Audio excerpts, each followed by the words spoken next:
Ravi is 29 years old. He works as a floor supervisor at a distribution warehouse on the outskirts of Pune. He manages 40 people. He works 10-hour shifts. He has been doing this for 6 years. Ravi earns about 38,000 rupees a month, enough to pay the rent, enough to send money home, enough to feel responsible, but never enough to feel free. Every month follows the same quiet rhythm. His salary arrives. The bills leave. A little goes into savings if nothing unexpected happens. Then the month begins again. Most people would say Ravi is doing well. He has a stable job. People depend on him. His manager trusts him. But there is a difference between being stable and moving forward. Ravi has slowly stopped noticing that difference. He is good at his job. In fact, that has become the problem. The warehouse depends on him. He knows which machines are likely to fail before anyone else notices. He remembers where every product sits. He calms frustrated workers before conflicts become serious. If Ravi takes a day off, everyone feels it. But if Ravi works twice as hard, nothing changes. His body grows more tired. His salary stays almost the same. For years, Ravi believed something that many of us quietly believe: that loyalty is eventually rewarded, that experience naturally leads to opportunity, that if you keep your head down and do excellent work, someone will notice. Sometimes that happens, often it doesn't. Because effort and visibility are not the same thing. One evening, Ravi is doing a manual stock count. He notices something familiar. One product is stacked 3 rows deep. Another has been missing for almost 2 weeks. He has mentioned the issue in meetings before. Nothing changes. On the walk home that evening, something finally bothers him. The problem isn't that management ignores him. The problem is that management cannot see what he sees. The people making decisions spend their days looking at spreadsheets. Ravi spends his days looking at shelves. His knowledge never reaches the numbers.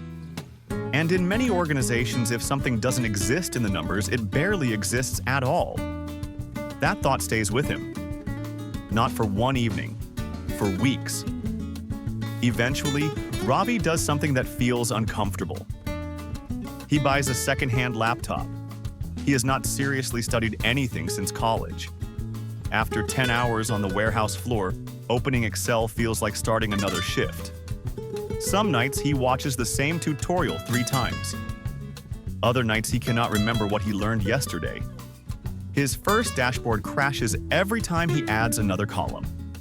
He wonders if 29 is already too late to learn something completely new. Still, the next evening, he opens the laptop again. 4 months pass. Slowly, the spreadsheets begin to make sense. Not because Ravi has become brilliant, but because he already understands the warehouse. Now he is simply learning a new language to describe what he already knows. Eventually, he builds a dashboard that works. Nothing impressive, just clear enough. The numbers reveal something specific. A recurring inventory mismatch is quietly costing the warehouse almost 1,60,000 rupees every quarter. Ravi sends the report to his manager. Nothing happens. 1 day passes, then another, then 2 weeks. He begins to wonder whether he has crossed a line. Perhaps it wasn't his place. Perhaps nobody wanted this. Then, without anyone telling him, the report is forwarded to senior management, without Ravi's name attached. For a moment, it feels unfair. Months of work, no recognition. But a few days later, the head of operations asks a simple question. Who made this dashboard? That question changes everything. Not overnight, not dramatically. Ravi isn't suddenly promoted. He isn't handed a huge salary. Instead, he is invited into a role that doesn't quite exist yet. Part operations, part analysis. His salary increases, enough to matter. But something even more important changes. For the first time, Ravi's future is no longer limited by the number of hours he can stand on a warehouse floor. The biggest change isn't in his income.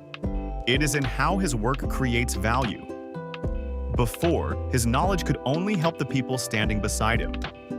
Now, it helps people making decisions he may never even meet. His effort is no longer trapped inside one shift. It has become transferable. That is the real turning point.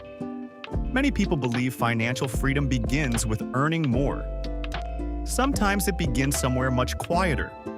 It begins when your value can travel further than your time. Working harder is not always the answer.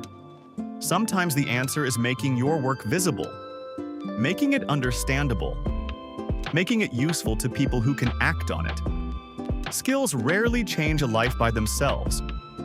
Skills change lives only when they solve problems that other people can clearly see. Ravi still works. He still has deadlines. He still receives a salary every month.